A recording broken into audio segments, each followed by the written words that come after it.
Aujourd'hui, le 12 juin 2023, nous célébrons la victoire de 60-0 du 11 juin, du fameux 11 juin 1982. C'était une page de l'histoire, c'était la voix du peuple et c'était la démocratie. Je vais terminer aussi tout à l'heure avec une phrase, parce que c'est chaque fois que nous sommes ici, chaque fois que nous parlons, nous débattons, c'est toujours une page de l'histoire qui s'écrit. Il y avait, Monsieur le Président, une extrême urgence pour ce gouvernement face à une grave crise de crédibilité, de confiance, d'impopularité, d'apaiser la population. Le mal, il est profond. Nous sommes à une fin de cycle économique mal négocié, des scandales qui choquent, des institutions ébranlées. Et tout dernièrement, ce matin déjà, on a parlé des allégations très graves concernant certaines unités de la police et la mafia de la drogue. Monsieur le Président, au-delà des dotations budgétaires, un discours de budget doit établir une feuille de route, une direction pour le pays et surtout établir la confiance dans le pays pour les investissements, l'emploi et pour juguler la migration, une confiance dans la roupie, une confiance dans les institutions et dans la démocratie, une confiance dans la police et surtout une confiance dans les hommes qui nous gouvernent et une confiance dans l'état de droit et dans notre système démocratique. Et en ce qui concerne la roupie, une confiance dans notre monnaie, parce que c'est la monnaie qui gère l'épineux problème du pouvoir d'achat. Mr. Speaker, it is true, the Minister of Finance has been daring. He has been daring over the years. The first thing he did, he dared to take 140 billion from the Bank of Mauritius. In that year, 2021, the revenue of the country was 102 billion.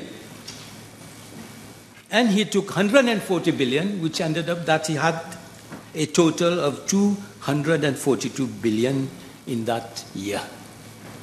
And this has led to the fact today that the Bank of Mauritius cannot play its role. It has to recapitalize in order to stabilize the rupee. And this is not being done. And this has led to a shortage of foreign currency in the market today. People leaving Mauritius or students leaving Mauritius have a lot of difficulty just to find 500 euros, 1,000 euros on leaving the country. What did he else dare to do? In the budget of 2020-2021, he introduced the contribution sociale généralisée. And this is what is written in paragraph 180. Today's generation will contribute towards ensuring higher benefits to our elders, and tomorrow our children will contribute to ensure that we enjoy a decent retirement. So the burden is on the generations of tomorrow. What did he do? What did he do? The CIG, we know, is a time bomb. It's unsustainable. And he also dared to fleece the people. I'm going to take an example. The barrel of petroleum was $120 in March 22. Today it is $73. And he has come to a conclusion that we can reduce the liter by 5 rupees. Is it a gift? Is it a charitable decision? Or is it a political maneuver? What we have to do today, Mr. Speaker, we need a complete review of the price structure. For every liter of petroleum products, we pay 1 rupee of tax and VAT at the end. What should have been done? At source, the SEC should source its US dollars from the Bank of Mauritius, and we should have had a separate price stabilization account for diesel and fuel separately, and review all the taxes and duties so that we can have the price that we should pay according to the price of oil on the market. Mr. Speaker, in the budget speech at paragraph 32, the Minister says, "It is with much pride that we can announce that we have turned the page on the economic downturn of the COVID-19. In real terms, Mr. Speaker, this is not true at all. In July 2020, the World Bank declared Mauritius as a high-income country with a GDP of $12,000. And the dollar was 40 rupees.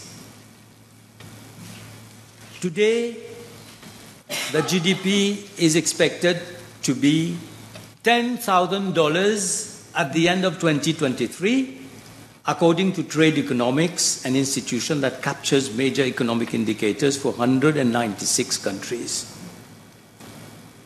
So we have to catch up 30% to be able to be at the level we were as a high-income country in 2020.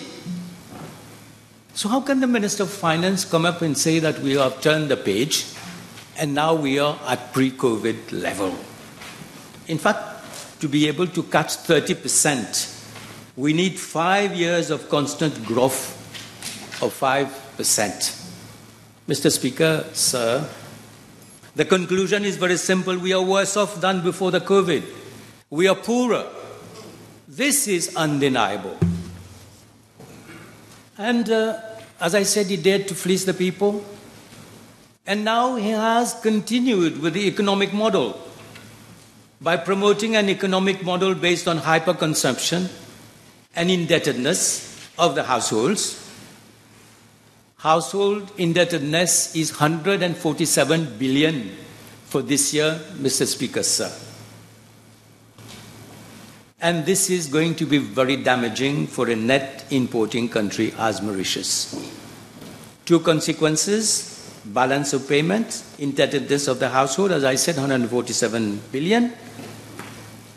The poor will have to pay whatever they buy at a higher price, and the middle class is going to be more and more under strain. Monsieur le Président, en 2021, le 12 juin 2021, décidément c'est une date qui revient, il avait dit the next year my priority was going to be social housing. Je vais dire un mot tout à l'heure sur le social housing.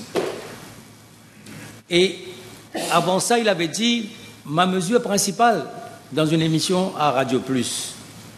Ma mesure principale, c'est les drains. J'ai mis 11 milliards. Ma mesure principale pour mon budget, c'est les drains. En 2022, ma mesure principale, c'était social housing. What has happened to social housing? 12,000 houses for 12 billion. We have moved from 12,000 houses to 8,000. We have wasted 500 million in consultancy to design what? To design houses of 60 meters square and urban units of 200 houses. And the houses, 12.7 million per unit. This is what the minister has said as regards to the budget before, and as regards to the most important measure, that was the 12 billion in housing. The minister, in fact, Mr. Speaker, has made a very simplistic budget speech without delving at all into the deep causes of the Mauritian crisis, be it economical, financial, social, or moral. What are the problems? we have a huge indebtedness. We have a weak rupee. We have no re-engineering of the economy, which is at the end of a cycle. We have no new economic pillars to create innovation, technology, value-added jobs. Mr. Speaker, sir, we need a new education system which could be inclusive. As you are aware, 12,000 students of the extended program had a rate of failure of 97%. And then we have nothing as regards to the latest technologies. Today in Europe, we are thinking of regulation of AI. We are thinking of all the new sectors, the new jobs, new value-added jobs. Mr. Speaker, sir, we need a new healthcare system. And on the contrary, what is he doing? Instead of having a new healthcare system in the public sector, he's encouraging the private healthcare system. And then there is no mention, total failure, which require fundamental reforms at the level of our regulators, to start with the Bank of Mauritius, and at the level of institutions. Mr. Speaker, sir, later we'll come to our institutions and all the people who are at the head of the institutions dans l'État MSM, où le Premier ministre nomme à peu près une centaine de personnes. As I said,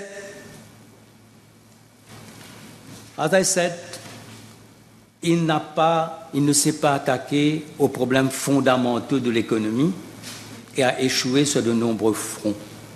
Comment accroître la croissance économique, car le PIB est toujours inférieur au niveau de 2019? Est-ce qu'une croissance de 8%, Monsieur le Président, réaliste? Où est-ce qu'il a fait ses calculs? La projection du Fonds monétaire international pour 2023 est de 4,6% et l'inflation est de 9,5%. Concernant l'inflation, et pour stopper la perte de pouvoir d'achat qui touche principalement les familles défavorisées et les familles de la classe moyenne, le mot inflation n'est même pas mentionné, le chiffre n'est pas mentionné. C'est lors d'un débat avec des opérateurs qu'il a osé avancer un chiffre. Comment va-t-il faire pour réduire le déficit de compte courant, pour stabiliser la roupie et remédier à la pénurie des devises? Et j'expliquais qu'aujourd'hui, vous allez à la banque. Il vous sera difficile d'avoir 1 000 € en devises étrangères. Aucune mesure pour combattre le gaspillage des fonds publics et pour contrôler les dépenses improductives. Je vais donner quelques exemples tout à l'heure. Mais ce qui était aussi triste, c'est pour restaurer la confiance et stopper l'exode des jeunes professionnels qui veulent partir et qui voient que leur avenir n'est pas à Maurice. Ma lecture du résultat de ce budget est très simple. Réduire les impôts et augmenter les prestations sociales pour favoriser la consommation. La consommation augmentera et les importations quand nous produisons très peu. Le déficit commercial va augmenter, la roupie va s'affaiblir davantage. Nous allons vers une roupie, $1 à 50 roupies. Et la dette augmente d'environ 25 milliards chaque année. Mais la dette en pourcentage du PIB diminue parce que le PIB devrait augmenter beaucoup plus. Je ne sais pas si cette hypothèse tiendra. Le ministre a aussi utilisé 24 milliards de fonds spéciaux, Special Vehicle Funds, et non considérés comme des dépenses, ce qui fait que le déficit budgétaire est donc beaucoup plus élevé, environ 45 milliards de dollars. Et ces fonds spéciaux sont essentiellement de l'argent imprimé de la Banque de Maurice, et comme j'ai expliqué, comment il a pris 140 milliards de roupies.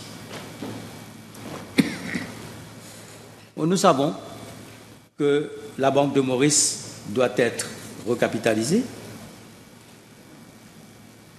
Et j'ai aussi appris que la Banque de Maurice ne s'est même pas réunie pour décider de la politique monétaire depuis un certain nombre de mois.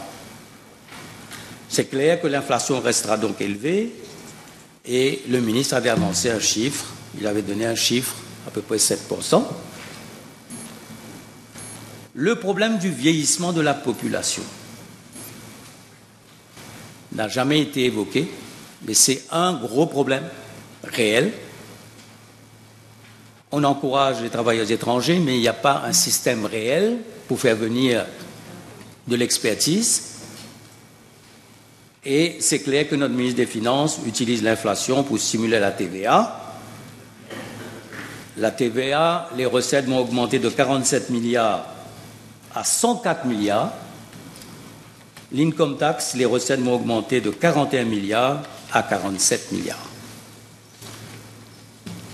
La dette, une spirale sans fin.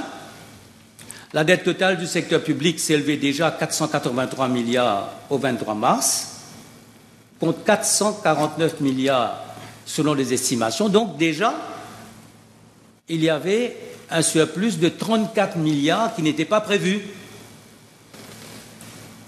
Et l'année prochaine, Monsieur le Président, nous devons dépenser 60 milliards pour le remboursement de la dette, 20 milliards en intérêts et 40 milliards en capital, un niveau jamais atteint.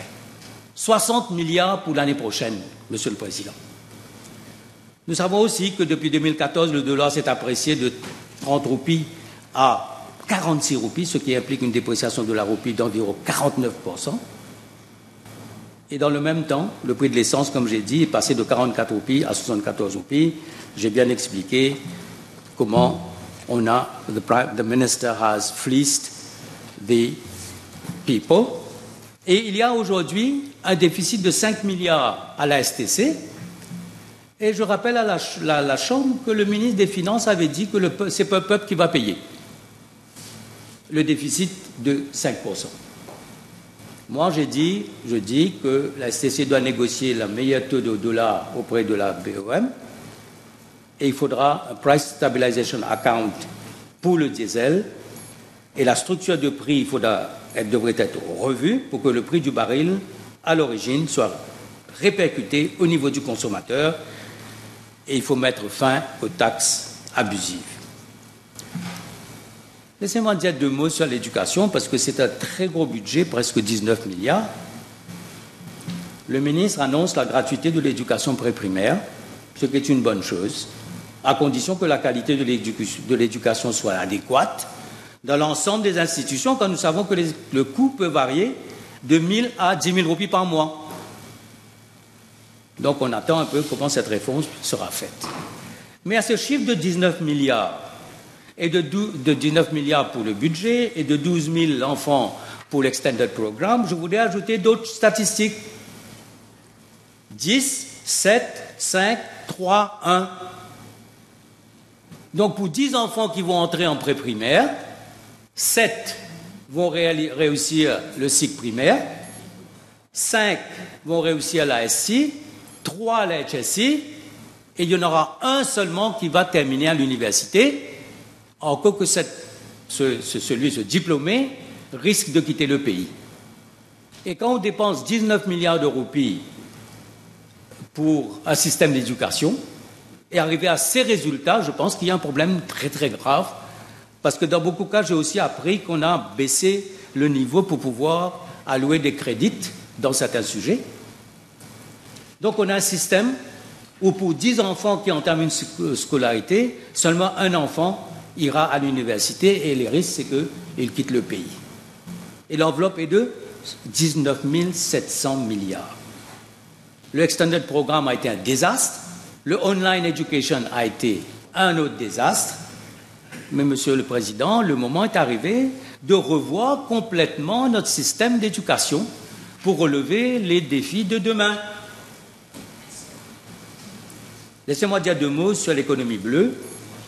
Les mesures annoncées en faveur de l'économie bleue sont également en deçà des attentes. Il est peu probable que l'objectif du gouvernement d'augmenter la part du PIB de notre économie bleue à 20% à moyen terme soit atteint dans le cadre des décisions politiques existantes. Il nous faut un cadre stratégique et intégratif nécessaire avec une nouvelle façon de penser aux nouvelles sources d'opportunités de développement. Cela nécessite une réflexion politique profonde. La solution que moi je propose, c'est un partenariat stratégique avec un pays ami qui a fait de l'économie bleue un pilier majeur de son économie. Par exemple, la Corée du Sud, le Japon. Je pense à la France, la région Bretagne. Et nous devons nous inspirer de l'exemple de la cybercité à Eben, suite à la visite de Sahanirud Jagannath en Inde en 2000, où l'Inde nous a octroyé l'expertise, les fonds nécessaires et l'encadrement nécessaire pour ce qui est la cybercité aujourd'hui. J'ai entendu le ministre de l'Environnement, il a énuméré pendant longtemps, pendant de longues minutes, tout ce qu'on devrait faire. Mais quand on traverse l'île Maurice, on se demande si vraiment tous ces projets sont réalisés ou réalisables. Je pense aussi le moment est arrivé pour le gouvernement de déclarer à quelle période, à quelle année nous allons mettre fin à l'importation de véhicules utilisant des carburants fossiles. Est-ce que c'est 35? Est-ce que c'est 40? Quand est-ce que le tri de déchets va être mis en place? Et je vais prendre un exemple pour dire qu'il y a beaucoup de choses qui ont été annoncées, mais je me demande si ces choses-là sont réalisables. Pour le transport vert, on propose la subvention pour un bus électrique de l'ordre de 3,5 millions. Or, le bus électrique coûte 10 millions. Alors, je me pose la question, comment les compagnies qui sont en difficulté aujourd'hui, pourront investir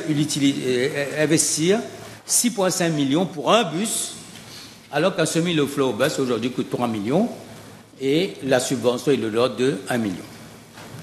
Moi, je pense qu'il y a des lignes de crédit et des grants de certains gouvernements, notamment la Chine, et on pourrait utiliser ces lignes de crédit pour renouveler la flotte. Je vais dire un mot sur les personnes âgées. Nous constatons que les 3 500 évoqués dans le budget de l'année dernière ne sont pas encore là. Donc c'est clair que les 13 500 sont prévus pour l'année prochaine. Ça, c'est le 4e exercice du ministre. Le dernier, ce sera l'année prochaine. Moi, en ce qui concerne cette augmentation, tout le monde est d'accord. Il fallait cette augmentation, vu la perte du pouvoir d'achat. Mais je propose aussi 3 autres éléments. Une allocation en forme de voucher pour les médicaments, parce que c'est vraiment très grave pour les personnes âgées. Deuxièmement, des accessoires comme le lit médical, les chaises roulantes dans les cas nécessités. Il faudrait faire un survey. Et troisièmement, un encadrement et un accompagnement pour combattre la solitude avec des centres d'activité.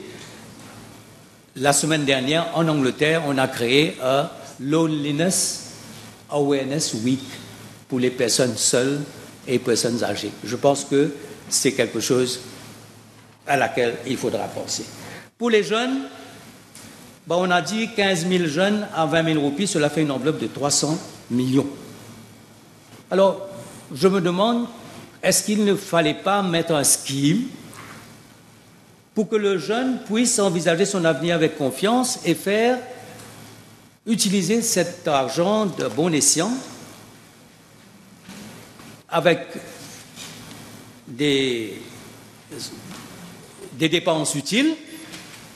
Je pense à la formation, je pense à l'éducation, je pense pour ceux qui ont un métier, aux outils, mais il faudrait encadrer cette dépense-là.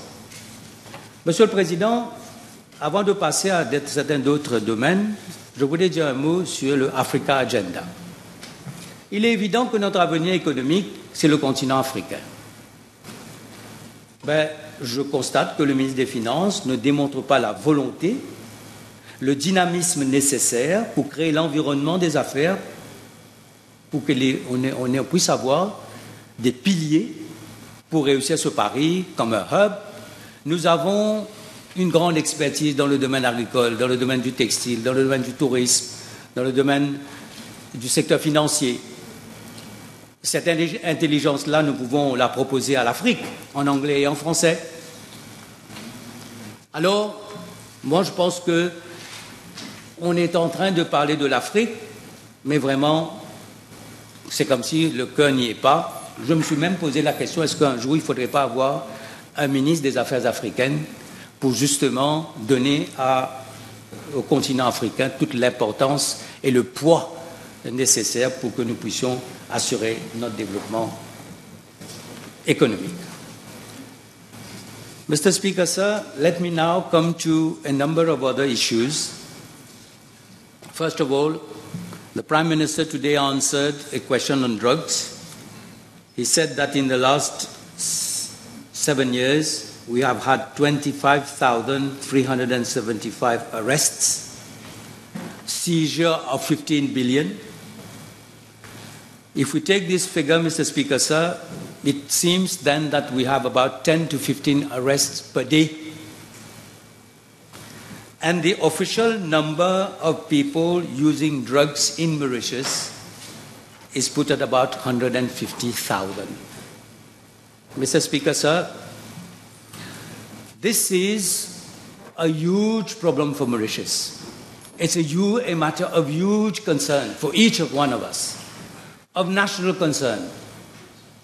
And I'm asking the question, has the narco economy, which is estimated at 50 billion, not only already penetrated the horse racing industry, the casinos, real estate, malls, retails, catering? Mr. Speaker, sir, today we have drug territories which have become lawless, no man's land. The other day when I was debating, there was a question on, there was a debate on drugs. I said at the time that I'm speaking, people are queuing in some areas to have a dose. I am asking the Honourable Minister of Finance, who gave us a lesson of geography on drains and soccer pitches, whether he has a map of Mauritius with places like Battery Cassé, Barclay, Cité Kennedy, Cité Saint-Clair. Has he heard of the sheriffs who run the show in those places, sometimes generations from generations? If we have 150,000 drug addicts, Mr. Speaker, sir, may I ask the Minister, how does he want to deal with the problem of rehabilitation? Because we owe it to them. We owe it to those families who are living a tragedy every day. We should know, when we say about seizures, so many 15 billion rupees of seizures, but these are drugs which have already entered the country. How did they enter? How many billions have entered and have not been seized? What do we do with the 15 billion rupee of drugs which have been seized? Mr. Speaker, sir, this is the biggest challenge of our society today. Because we are going to have a narco economy and a narco state, black economy, and we are going to have thousands of people who have become drug addicts and who are not able to work. Have you heard, Mr. Speaker, sir, that some people, when you hire their services, you have to give them money in the morning for them to be able to come to work, or to give them money in the afternoon? This is a rampant tragedy, Mr. Speaker. And I'm asking the Minister of Finance what he is doing with the 150,000 people who are already in that sad situation. We have to be able to find a solution to this. Rehabilitation centers, helping the family, l'encadrement. If we do not do this, Mr. Speaker, sir, today there was another article about the use of ecstasy compounded with the synthetic drugs. It seems that this is lethal. The drug barons are ahead. That is why I'm shocked. I'm shocked when we say that yes, we are fighting, when we see that those who are supposed to be fighting, the warriors, the ADSU, they are involved to some extent. There are allegations. We learn that the narco economy, estimated at 50 billion, is irrigating a number of other sectors of our economy.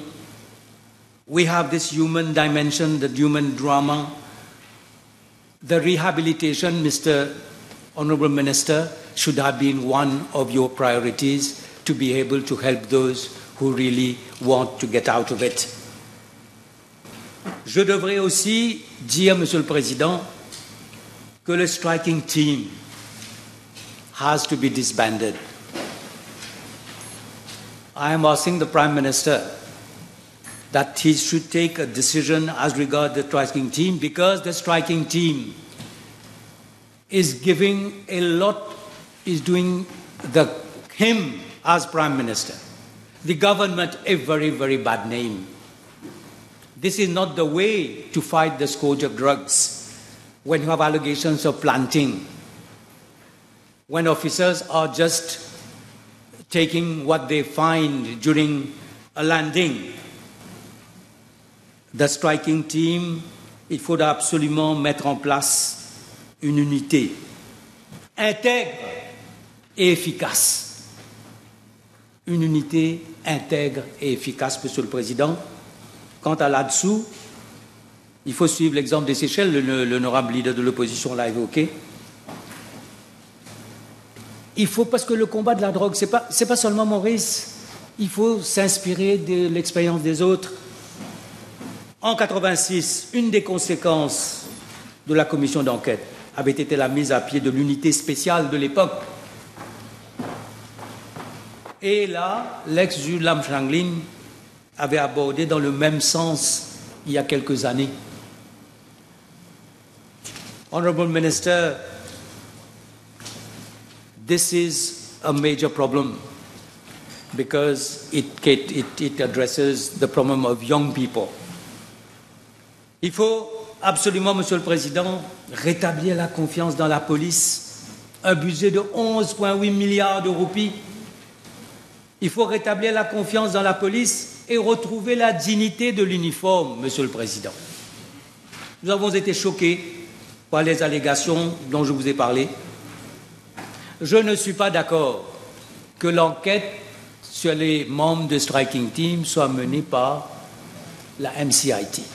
La police ne peut pas enquêter sur la police. Et nous savons combien d'enquêtes sont entamées. Il y a aussi un syndrome à Maurice maintenant. Il y a une enquête qui est entamée et il y a une grande couverture médiatique. On en parle dans les médias, on en parle au Parlement, on pose des questions, après on oublie. C'est ce qui s'est passé avec le fameux Ecodir Saga.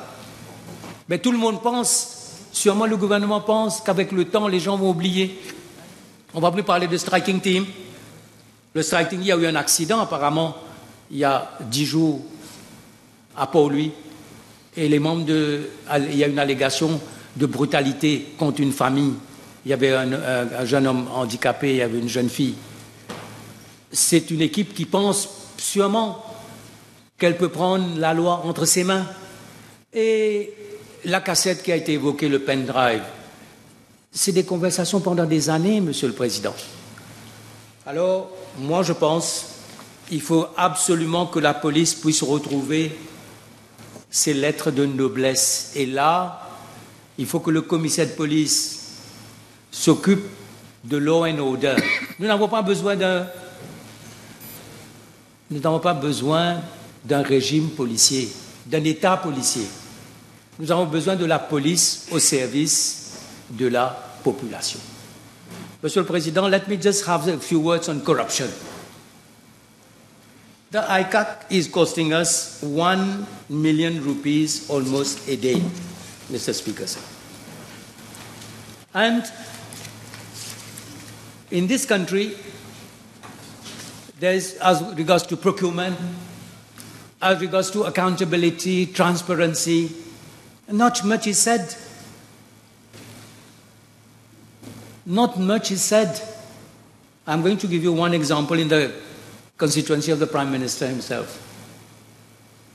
We can ask ourselves how many high-profile cases are still in the drawers at the ICAC. This is a question. The nation wants accountability, wants to know how many high-profile cases are there.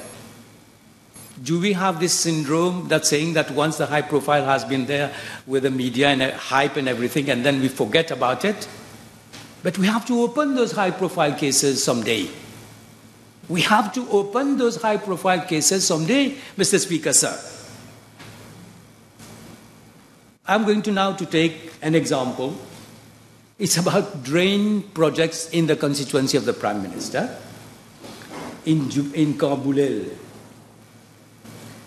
In March 2022, there was a contract was allocated for cleaning for 3.5 million. It is about a few hundred meters of drain. In April 22, the contract was allocated again for the same works for 4.5 million. And in December the same year, the contract was allocated again for the same place for 1.5 million.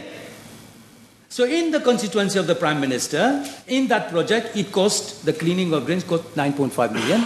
And that one of the councillors came to see the Prime Minister to tell him what was happening. Second project, at Canal Ravin.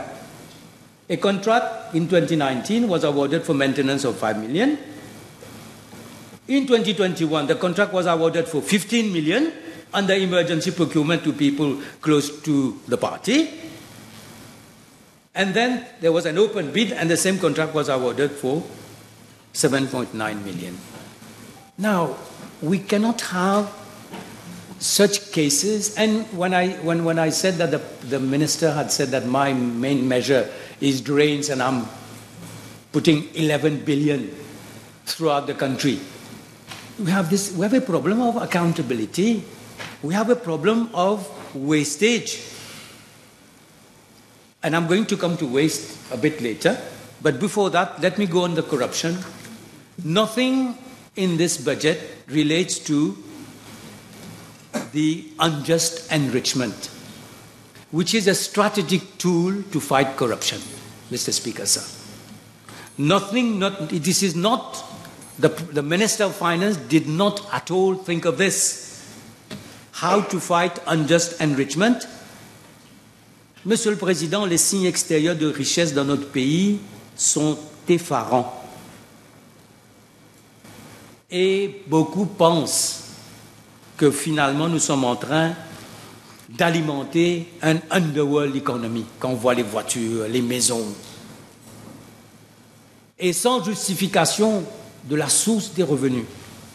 Le budget aurait pu proposer des lois plus sévères et la mise en place d'un mécanisme efficace pour s'attaquer à ce fléau qui trouve ses racines dans le trafic de la drogue et dans la corruption. So this unjust enrichment mechanism, if you want to clean our country, and have a culture, it should start, l'exemple doit venir d'en haut.